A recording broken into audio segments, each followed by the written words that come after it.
ngayon po, ngayon po sinasabi po ni Congressman Laila de Lima na ang kikipagpunta ni VP Sara sa impeachment trial ay parang pagbaliwala daw sa Constitution. And of course, sinabi rin ni Congressman Beatrix Cristo na sa kanyang distrito daw, sa Batangas, ano daw, suportado daw yung impeachment.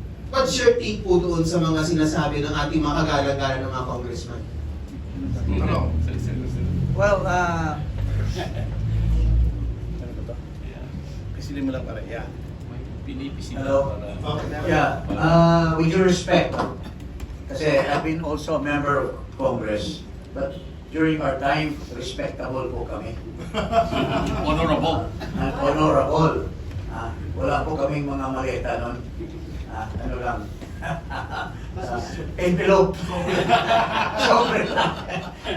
No, to answer that, walang basihan yun. Kasi, una-una, wala namang eleksyon, so paano niya ma-test yung support ng kanyang taong bayan. Pero, if you base it on the survey ng Pulse Asia, even in Luzon, napakataas ang trust rating ni Vice President. So, it's her word against a very official and legitimate survey.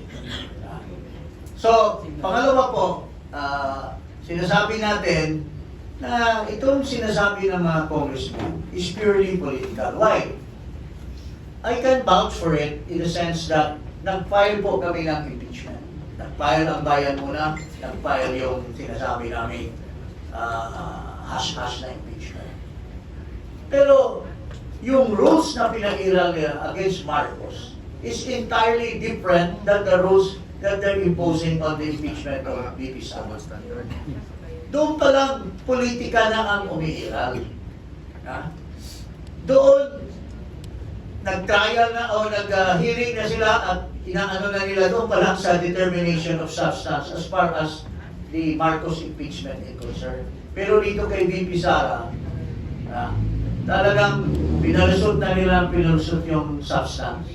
Because at the end of the day, they want to maximize the propaganda value of the Vice President. Why? For one reason. She will become the next president. And ito lahat ay takot na takot dahil sa daming mga maleta na tinanggap nila. They are thinking that there will be a serious investigation come the presidency of the Vice President. Yun po ang tinatakot. Kaya dito pa lang, papatayin nila. Pero ako, confident ako na hindi basta-basta, itong nasa Committee on Justice, mukhang ayos na yan. Ayos na yan. And there are people there na talagang they cannot accept the Duterte. Unang-una, ito si Iriton. Bakit siya is in the forefront of all this? For vengeance. Kasi pahiyang-pahiya yung kumag na yan. Dahil sa sinipa siya ni Duterte for being a stupid and, irresponsible head of an office.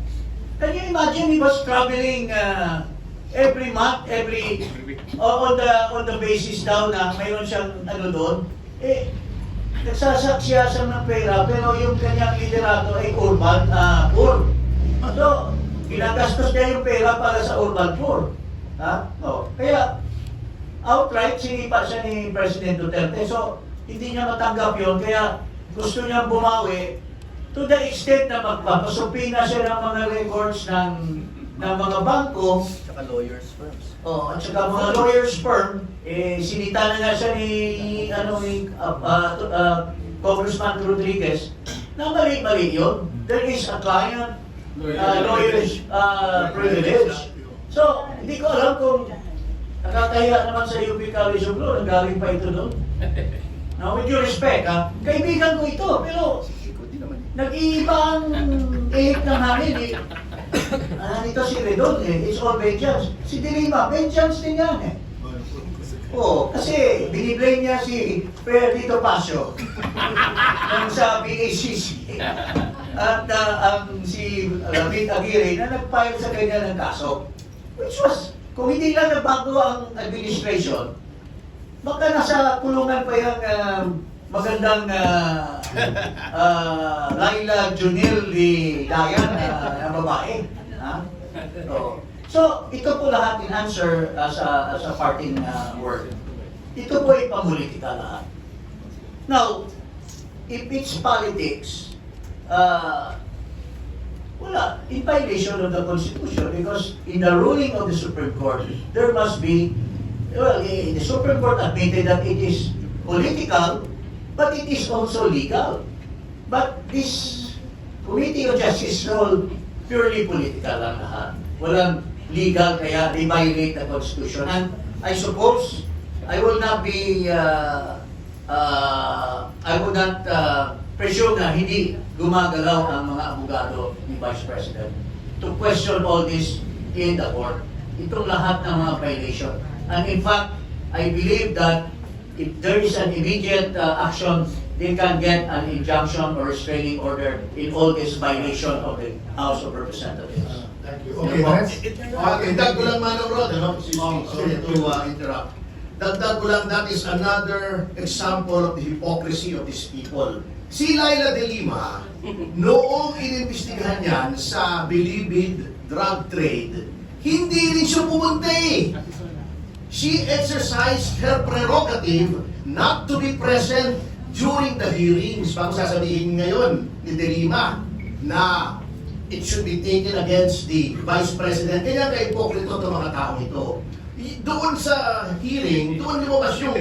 Oo, Committee on Justice din yun eh. Di ba? Ewan ko kung may ibang committee roon na parang on dangerous drugs yata, I don't know. Pero doon lahat lumabas yung aligasyon. Hindi siya pumunta. She did not rebut yung sinasabi na nagsusubuhan sila ng saba. Dinidayan. Ba't hindi siya pumunta roon? Sinabi niya, hindi saba, nasundan. Ibig sabihin, just to underscore the fact na hindi niya ginagamit yung sinasabi niya sa sarili niya. Hindi siya pumunta roon. And the committee respected that na hindi siya pumunta. Wala naman sinabi laban sa kanya. Hindi rin pumunta yung mga abogado niya. Bakit ngayon sinasabi niya pag hindi ka pumunta against the Constitution? Hindi ba? Ang hearings in aid of legislation na nasa Constitution din? Ba't hindi niya sinabi sa sarili niya yun? So, that is how hypocritical, how jealous-faced these people are. Doble cara talaga. Grabe. Okay,